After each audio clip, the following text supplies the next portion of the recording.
आणि बुलेटिनच्या सुरुवातीलाच महत्त्वाची बातमी ती म्हणजे पुण्यातल्या खडकवासला धरणातून विसर्ग करण्यात येतोय पाण्याचा आणि त्यामुळे भिडे पूल पाण्याखाली जाण्याची शक्यता आहे। रात्री 15,092 क्युसेक पाण्याचा विसर्ग झालेला आहे आणि पुलावरती आता जलपर्णी साचलेली आहे। रस्ता जलमय झालेला आहे। पुण्यामध्ये आजही पावसाचा रेड अलर्ट देण्यात आलेला आहे। लोकांना सतर्कतेच्या सूचनाही करण्यात आलेल्या आहेत। त्यामुळे भिडे पुलाला लागून पाणी जात आहे, मात्र जलपर्णी साचून राहिलेली आहे।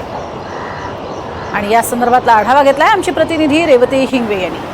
पुणे शहराला काल अक्षरशः पावसाने झोडपलेले होते। मुसळधार पाऊस खरं तर कालपासून पुणे शहरात पडत होता। जवळपास 12 तासानंतर पावसाने थोडीशी उसंत घेतलेली होती। आत्ता आपण आलेलो आहोत भिडे पुलाच्या इथे।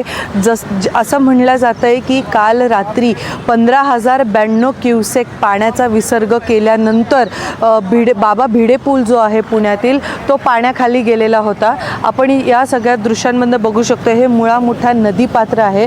या नदीपात्रात आपण आता बघू शकतो की पाण्याची पातळी, त्यासोबतच हा जो रस्ता आहे बाबा भिडे पूलच्या लगत नदीपात्राचा रस्ता आपण ज्याला म्हणतो तो सुद्धा पूर्ण पाण्याखाली गेलेला आहे आणि त्यामुळेच वाहतुकीसाठी पूर्णतः हा रस्ता बंद करण्यात आलेला आहे।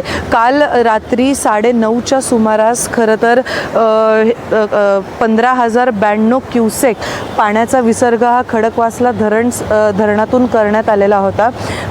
जवळपास 12 तास धुवाधार पाऊस होता आणि त्यामुळे पूर्ण जनजीवन हे पुणे शहरातलं विस्कळीत झालेलं होतं। जसं आपण या दृश्यांमधनं बघू शकतोय की हा जो बाबा भिडे पूल आहे त्याच्यावरती आत्ता पूर्णपणे जलपर्णी साचलेली आहे आणि ती जलपर्णी याचमुळे साचलेली असणार आहे की काल रात्री खरं तर बाबा भिडे पुलावरनं पाणी गेलेलं आहे। कारण आपण आत्ता देखील पातळी बघू शकतो की अगदीच पाणी त्या पुलाला लागलेलं आहे आणि जर थोडा जरी अजून विसर्ग झाला तर पुन्हा एकदा बाबा भिडे पूल जो आहे तो पाण्याखाली जाईल। आता पुणे शहराला रेड अलर्ट देण्यात आलेला आहे।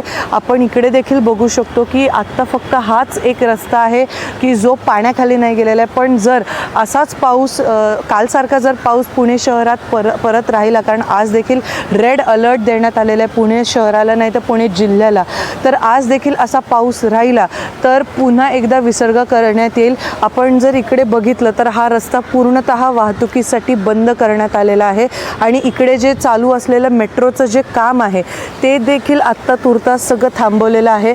त्यांचा जो काही राडारोडा होता किंवा त्यांचं जे काही लोखंडी साहित्य होतं ते देखील आत्ता सगळं हलवून इथे क्रेनच्या मदतीने सगळं इकडे ठेवण्यात आलेलं आहे।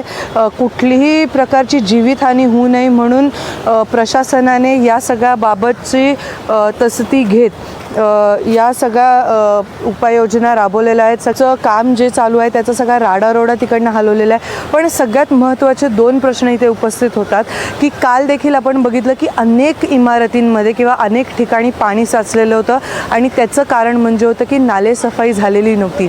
आणि दुसरं म्हणजे की आपण मगाशी त्या दृश्यांमधनं बघितलं की जलपर्णी आहे तशी मोठ्या प्रमाणात त्या पुलावरती साचलेली आहे। मग मॉन्सूनपूर्व कामं झाली नाहीत का? कारण पुणे महानगरपालिका असं म्हणते की 7 जूनपर्यंतचं आमचं टार्गेट होतं सगळं मॉन्सूनपूर्व काम करायचं, पण थोडा आधी मॉन्सून आला त्यामुळे आमचं थोडंसं प्लॅनिंग आहे ते विस्कळीत झालं।